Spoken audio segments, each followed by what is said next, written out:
Hello friends. अन academy में आप सभी का स्वागत है। और आज हम एक कार्यक्रम की शुरुआत करने जा रहे हैं जो कि इंडियन पॉलिटी के ऊपर है।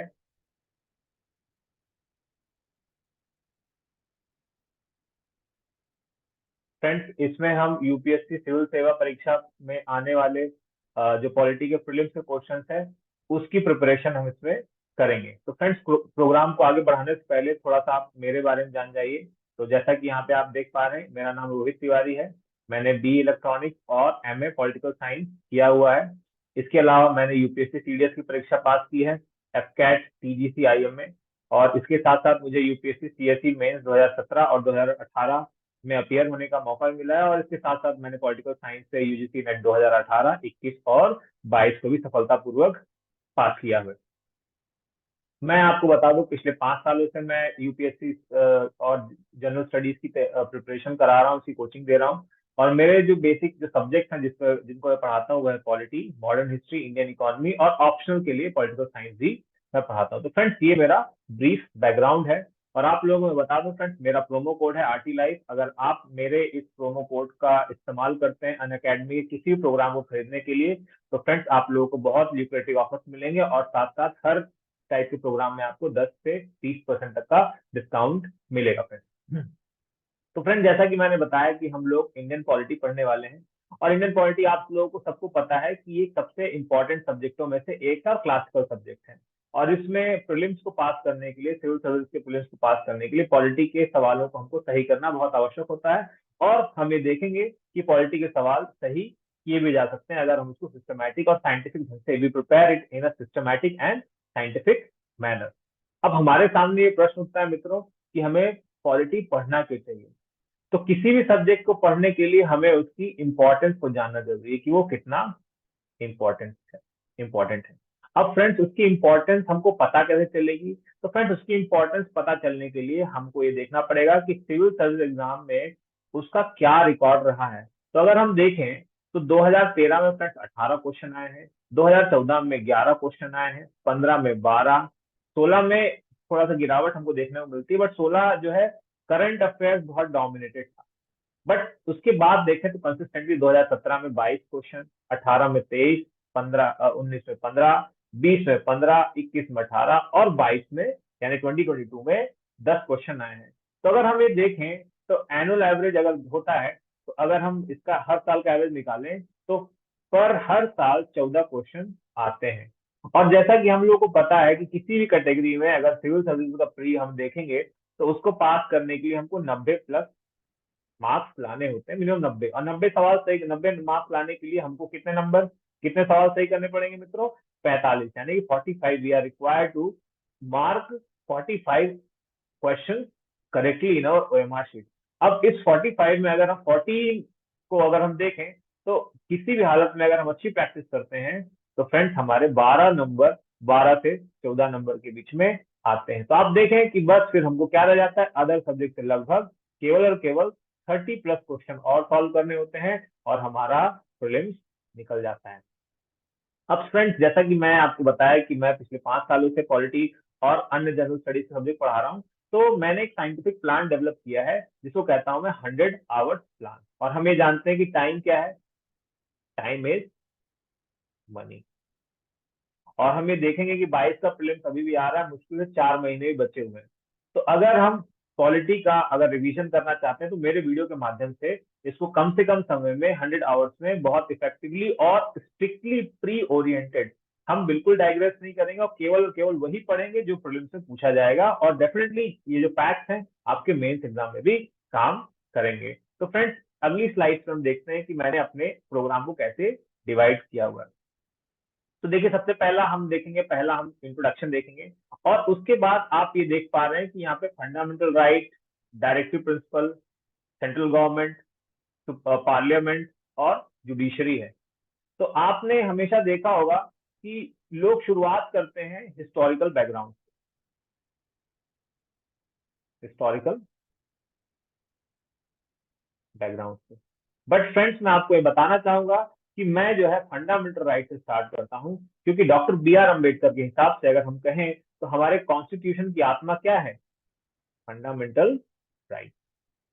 और आपको ये बताना चाहूंगा कि जैसे आप हमको ये ऑलरेडी पता है, बट फिर भी मैं एम्फसाइज करता हूँ कि हमारे पॉलिटी में जो उसका बेडरॉक बनता है, जिसका कोर है, वो है कॉन्स्टिट्यूशन। तो हमें कॉन्स्टिट्यूशन के प्रोविजंस को बहुत अच्छे से पढ़ना है, और इसीलिए मैंने कॉन्स्टिट्यूशन के प्रोविजंस को पढ़ाने के लिए इसको ऐसे साइंटिफिक मैनर में इसको तैयार किया हुआ है। तो मित्रों, हमें देखते हैं कि हिस्टोरिकल बैकग्राउंड से अगर हम पढ़ते हैं तो वो थोड़ा सा काफी बोरिंग होता है और लेस इंटरेस्टिंग होता है, काफी ज्यादा फैक्चुअल होता है, और उसमें कॉन्सेप्ट की हमारे पास उतनी कॉन्सेप्ट हमारे पास होते ही नहीं जिसको हम रिलेट करते हैं। बट अगर हम देखेंगे, अगर हम मेन प्रोविजंस को पढ़ते हैं, पहले हम देखें फंडामेंटल राइट, फंडामेंटल ड्यूटी, उसके बाद डीपीएसपी फंडामेंटल ड्यूटीज, और यूनियन गवर्नमेंट फिर स्टेट गवर्नमेंट। यूनियन गवर्नमेंट में हम देखेंगे यूनियन एग्जीक्यूटिव, जैसे president, vice president, prime minister, council of minister. Then फिर हम यूनियन लेजिस्लेचर में लोकसभा, राज्यसभा, फिर लोक पार्लियामेंट की कमेटीज कौन कौन सी, पार्लियामेंट की फोरम्स कौन कौन से। उसके बाद यूनियन जुडिशरी यानी कि सुप्रीम कोर्ट। फिर हम बढ़ेंगे मित्रों उसमें स्टेट गवर्नमेंट, वही स्टेट एग्जीक्यूटिव देखेंगे, हम गवर्नर देखेंगे, गवर्नर को पूरा अच्छे डिटेल में पढ़ेंगे। उसके बाद फिर council of minister, chief minister, उसके बाद यूनियन लेजिस्लेचर, स्टेट लेजिस्लेचर में जिन जिन स्टेट्स में, जैसे महाराष्ट्र, उत्तर प्रदेश, बिहार, तेलंगाना, आंध्र प्रदेश, जम्मू कश्मीर इत्यादि, जहां राज्यों में, इन इन स्टेट्स में अगर हम देखें जहाँ पे अपर हाउस है, जिसको कहते हैं लेजिस्लेटिव काउंसिल, तो उसको भी डिटेल में पढ़ेंगे। और उसके बाद फिर जो मिसलिनियस टॉपिक्स हैं उसको हम आगे जाके हम उसको पढ़ेंगे। तो फ्रेंड्स, हमको ये ध्यान देना है कि इसको हम जो एग्जाम में ज्यादा इंपॉर्टेंट है उसको हम पहले पढ़ेंगे, और फिर उसी ऑर्डर में हम रिड्यूस करते जाएंगे। और आप इस प्रकार से देखेंगे तो हमने पूरे सिलेबस को, मैंने इसको 100 आवर के सिस्टम में बांट दिया हुआ है। और मैं इसमें आपको गारंटी दूंगा कि अगर हम इसको अच्छे से पढ़ेंगे, और अगर आप मेरे लेक्चर पढ़ने के बाद अगर इसको आप रिवाइज करेंगे, तो डेफिनेटली डेफिनेटली आपके 10 क्वेश्चन तो मिनिमम, मैं आपको ये गारंटी देता हूं कि अगर 14 क्वेश्चन आते हैं तो 10 प्लस आप करेक्टली सॉल्व कर पाएंगे। तो ये रहा बेसिक जानकारी। तो फ्रेंड्स, हमारे सामने अब थोड़ा सा कुछ हम इंट्रोडक्शन देख लेते हैं। बेसिक चीज हमारे सामने अगर हम पूछी जाए कि पॉलिटी का मतलब क्या होता है, what do you mean by polity, let's understand polity. After understanding polity, we will understand और लर्न व्हाट इज कॉन्स्टिट्यूशन। तो friends, polity is basic nothing but political system of a country. Now, what does political mean? So, anything related to rules, making rules, implementation of those rules,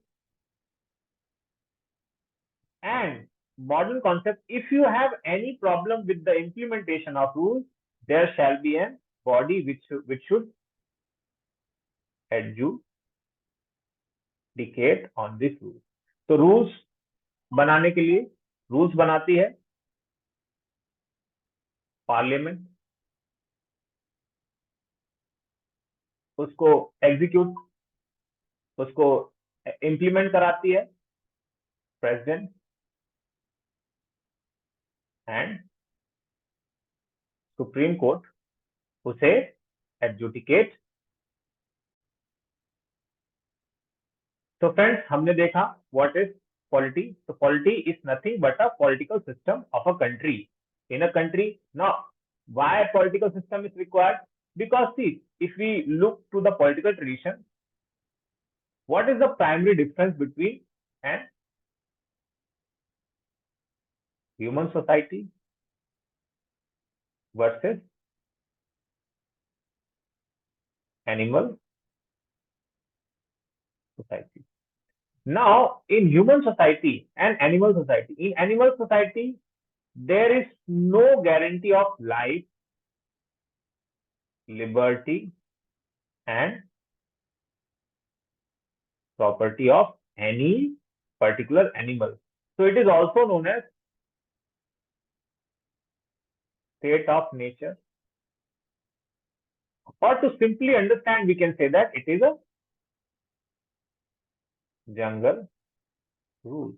But since we are not animals, animals are, it will not be incorrect if we refer them as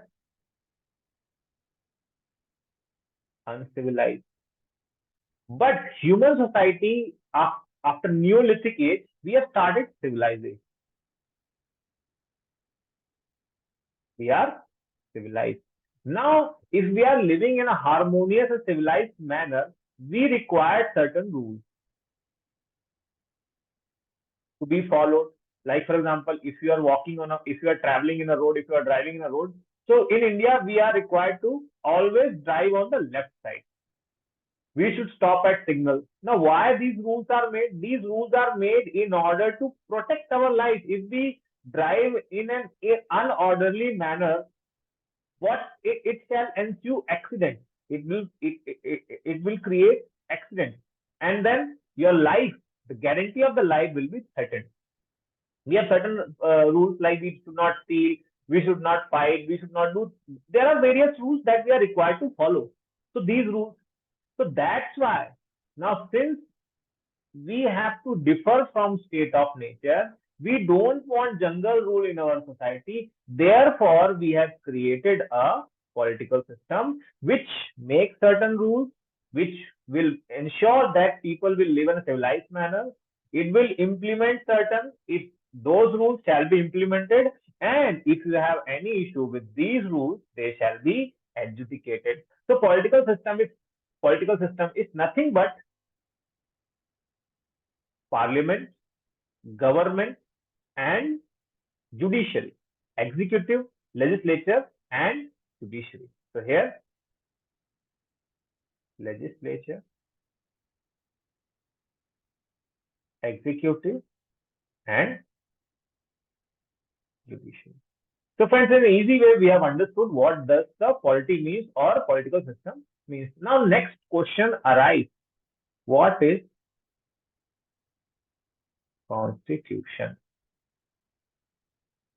So friends, what is constitution? Now, let us understand what is constitution. Constitution is a code where the formation, functioning of political system is enshrined. Now आप लोगों ने देखा होगा कि जब हमको कोई plan बनाना होता है, सपोज हम we are a group of friend, हमको पार्टी में जाना है, हम एक प्लान बनाते हैं कहाँ जाएंगे, बट हम देखते हैं कि इतने सारे लोग हैं, उनमें एक कंसेंसस पे आ पाना थोड़ा सा मुश्किल होता है. तो इसी कंफ्यूजन को दूर करने के लिए कि हमारे सामने प्रश्न है कि भाई ठीक है, रूल्स बनाने हैं, रूल्स को सभी को फॉलो करना है. अगर हम सभी रूल्स को फॉलो करेंगे तभी जाके सोसाइटी कैसी रहेगी, ऑर्डर में रहेगी, एक सिस्टमैटिक ढंग से रहेगी, और सभी की लाइफ, लिबर्टी और प्रॉपर्टी और अदर जो चीज उनके लिए है, कल्चर वैल्यूज, हम इसको ऐड करते जाए, वो क्या होगी, प्रोटेक्ट होगी. तो अब क्वेश्चन ये उठता है कि rules, who will make the rule, what criteria should be there to be made rules. तो हम देखते हैं कॉन्स्टिट्यूशन ये हमको बताता है कि यहाँ पे रूल्स कौन बनाएगा, यानी कि पार्लियामेंट का फॉर्मेशन कैसे होगा, फिर रूल्स को इम्प्लीमेंट कौन करेगा, तो उसके लिए प्रेसिडेंट, जो क्या होता है, हेड ऑफ द गवर्नमेंट होता है, और फिर वो जुडिशरी को भी फॉर्म करता है. Getting a point. तो constitution is nothing but a document, a code where how political system will be created, how shall the political system will be maintained or run. It is defined in a constitution. As we know, constitution are of two types. One is written constitution. Second one is